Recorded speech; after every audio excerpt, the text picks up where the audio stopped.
It's a great place to come when you're stressed out. It's a great place to come when you're sad. It's a great place to come when you're happy.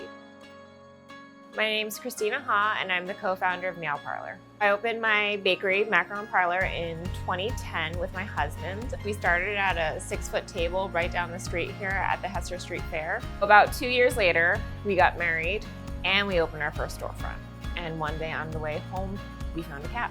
My husband was parking the car and he just called me frantically, like, come down, Mr. Socks is here, like, we have to come get him. And Mr. Socks is the name that he gave to this black and white cat that we had been seeing kind of around the neighborhood. That summer had several really bad heat waves, and he kept thinking, like, this cat needs to be inside. The cat that he found was a kitten who was gray and white, looked nothing like Mr. Socks. And I didn't know anything about cats at the time. I've never had a cat before. I had no cat experience. And so I just picked him up, put him in my shirt, and I rolled it up, and I sat on the couch, and I was like, I got a cat now. We weren't actually really planning on taking a cat home. I'm allergic to cats.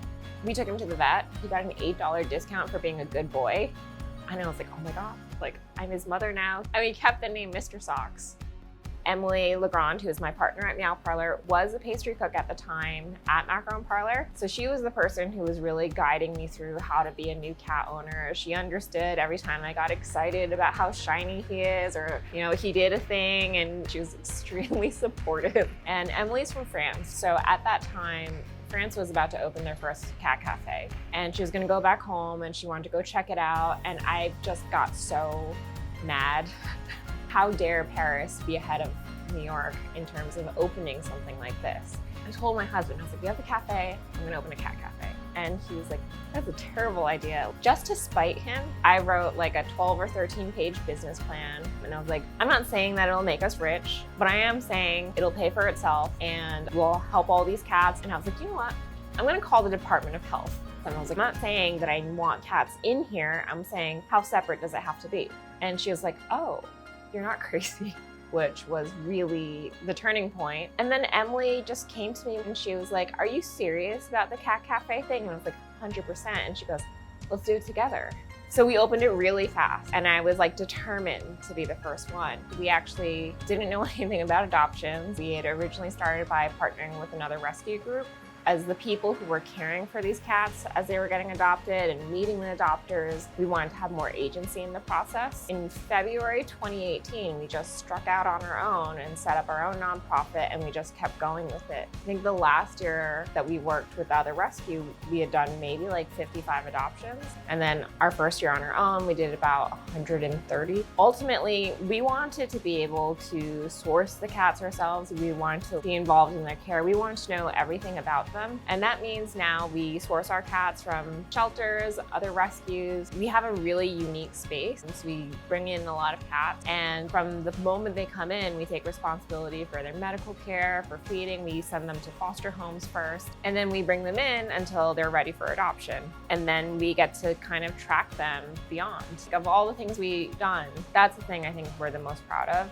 I think my favorite part is when we get that update when the cats get into their new forever homes. Seeing the pictures of them just sprawled out in beds, having a great time, and I'm just like, of course you don't miss us. We had been doing neonatal kittens since we got started, and I think this is the first year that we were really like, let's go in hard on our senior cats. I adopted a senior cat, and he's 17 years old. He's the biggest joy in my life, and that's one of the reasons why we have senior cats in our space now. I think it's really sad that he didn't get to stay with his family, but it makes me feel really happy that I have the time and ability and capacity to finish that work for them. Someone took care of him for the first 16 years of his life so that when I was ready, he was ready too. It was challenging when we first opened here because I think a lot of the neighborhood was kind of nervous about it. Over time, people have come to realize that we're not here to do anything but help. We'll see shop cats and we'll ask, hey, is your cat microchipped? Is your cat fixed? Can we do it for you? Can we do it for you for free? Can we help your cat, your shop cat? We just want to help be a resource to the community. One of the ways to start there is to just show up and do acts of service. If you go onto our website, you can see things like where we're located, how to adopt from us. When you want to come to Meow Parlor, we'd appreciate it if you can go on our website and make a reservation. It's about like $16 per person for just shy of an hour-long session. And we're closed Wednesdays. It's been fantastic doing the hour-long slots because people can just come in, hang out, walk around, meet all the cats. They'll like order food from the cafe, we'll bring it over. It's a magical place. It is not the same anytime you come in. It's always different, but each time is an experience in itself.